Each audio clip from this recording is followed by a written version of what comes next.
Bem alto acima dos imponentes picos da Cordilheira dos Andes, um avião corta as nuvens, levando um time de jovens jogadores de rugby, suas famílias e amigos.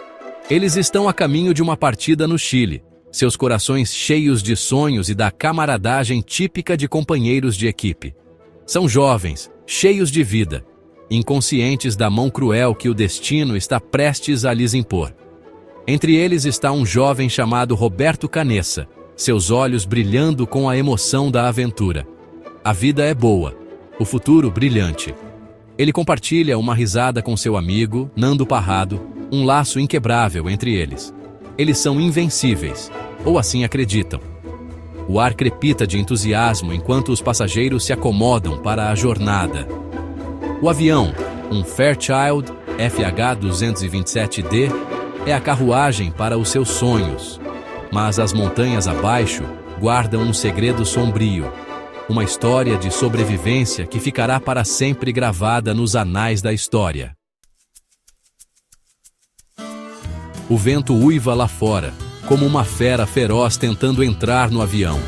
A turbulência sacode a aeronave, como um brinquedo nas mãos de um gigante. O medo toma conta dos passageiros enquanto o avião é jogado de um lado para o outro. A atmosfera antes jovial é substituída por um silêncio ensurdecedor. De repente, um estrondo ensurdecedor rasga o ar.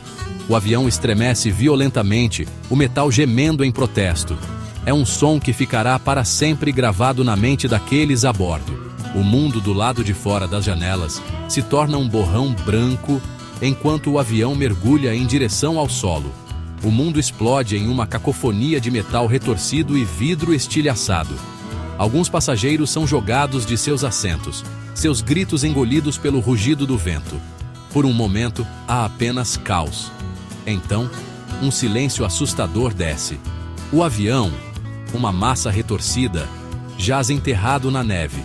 Um túmulo em uma encosta congelada.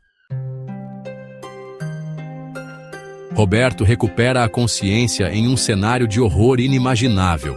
A cabine, antes imaculada, agora é um túmulo de metal retorcido e corpos quebrados. O ar é denso com o cheiro de combustível de aviação e o fedor da morte. Ele está preso, suas pernas presas sob uma pilha de destroços. O pânico o invade ao perceber a gravidade da situação. Eles estão presos em uma encosta, a quilômetros da civilização, cercados por uma paisagem desolada de neve e gelo. A temperatura está abaixo de zero, o ar rarefeito e difícil de respirar. Eles estão vivos por enquanto, mas por quanto tempo? Ao cair da noite, a temperatura despenca. Os sobreviventes se amontoam dentro da fuselagem destruída, seus corpos tremendo incontrolavelmente. Eles não têm comida, nem água, nem como contatar o mundo exterior. Estão sozinhos, enfrentando a dura realidade de sua situação. A sobrevivência é uma questão de pura força de vontade. Os dias se transformam em noites, cada uma mais fria que a anterior. A fome corrói seus estômagos, um lembrete constante de sua situação desesperadora. Eles vasculham os destroços, encontrando algumas poucas rações, barras de chocolate, uma lata de sardinha, um pouco de vinho, não é o suficiente. Roberto, um estudante de medicina, cuida dos feridos, seus suprimentos limitados diminuindo a cada hora que passa. Ele sabe que o tempo está se esgotando. Eles precisam de um milagre para sobreviver. A vontade de viver é forte, mas seus corpos estão ficando mais fracos a cada dia. As temperaturas congelantes cobram seu preço.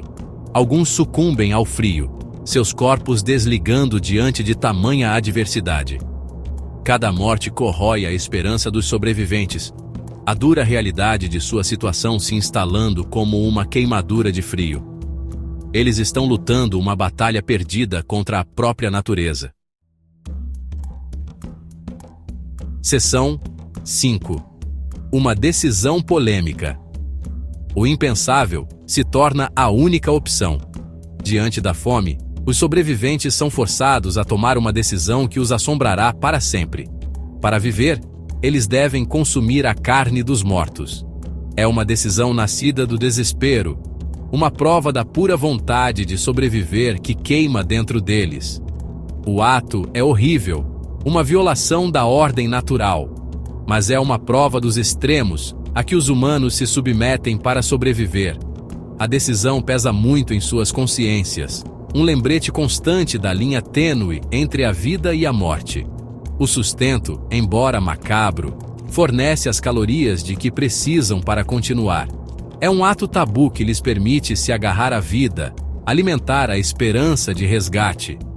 Eles são sustentados pela memória de seus entes queridos, pela crença de que alguém, em algum lugar, está procurando por eles.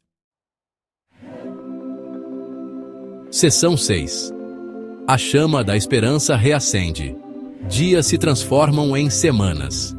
Os sobreviventes se agarram à vida, seus espíritos animados pelo mais tênue vislumbre de esperança. Eles sabem que equipes de resgate devem estar procurando por eles. Mas conforme os dias se transformam em semanas, a esperança começa a diminuir. Eles estão perdendo terreno em sua batalha pela sobrevivência. Então, um milagre.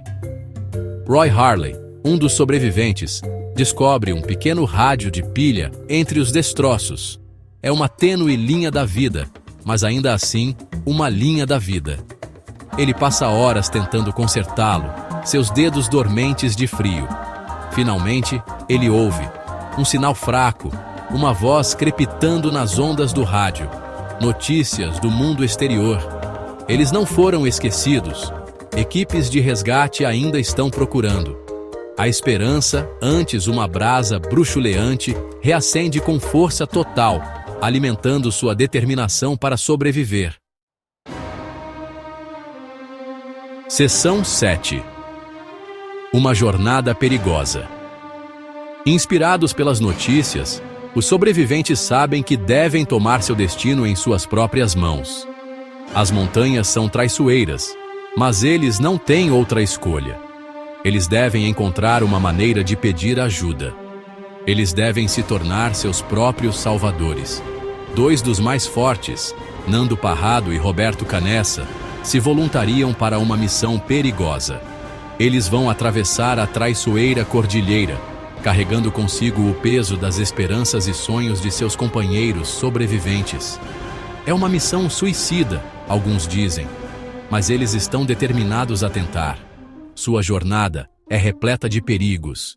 Eles lutam contra nevascas cegantes, atravessam quedas de gelo traiçoeiras e escalam paredões rochosos íngremes. Seus corpos estão fracos pela fome, suas mentes cansadas pela provação. Mas eles seguem em frente, impulsionados por uma vontade inabalável de sobreviver. Seção 8. Resgate do topo do mundo. Após 10 dias extenuantes, Nando e Roberto saem cambaleando das montanhas, suas roupas esfarrapadas, seus corpos machucados, mas seus espíritos intactos. Eles conseguiram. Eles encontraram o caminho para a civilização. Sua provação está quase no fim. Eles alertam as autoridades que imediatamente lançam uma missão de resgate. Helicópteros decolam, suas hélices batendo em um ritmo constante de esperança contra o silêncio das montanhas. Os sobreviventes, amontoados dentro da fuselagem destruída, ouvem o distante tum-tum-tum, ficando mais alto a cada momento que passa. É um som que eles nunca ousaram acreditar que ouviriam. Lágrimas de alegria escorrem por seus rostos enquanto são retirados das garras geladas dos Andes, de volta ao mundo que pensaram ter perdido para sempre. Eles são os sortudos, os sobreviventes milagrosos do voo 571 da Força Aérea Uruguaia. Seção 9. Legado de esperança. A história do voo 571 da Força Aérea Uruguaia é uma prova da resiliência do espírito humano, uma história de coragem, esperança e laços inquebráveis de amizade forjados diante de adversidades inimagináveis. É uma história que continua a inspirar, lembrando-nos da força que reside dentro de cada um de nós. Os sobreviventes seguiram em frente para viver vidas plenas e significativas. Eles são um testemunho do poder da vontade humana de superar desafios. Sua história é um farol de esperança, lembrando-nos que a luz pode emergir. Lembre-se de sua história e deixe-se inspirar para viver cada dia ao máximo, para valorizar seus entes queridos e para nunca perder a esperança. Pois dentro de cada um de nós reside o potencial para uma coragem extraordinária. Que todos nós nos esforcemos para viver vidas dignas de seu sacrifício, vidas cheias de propósito, compaixão e uma crença no poder do espírito humano.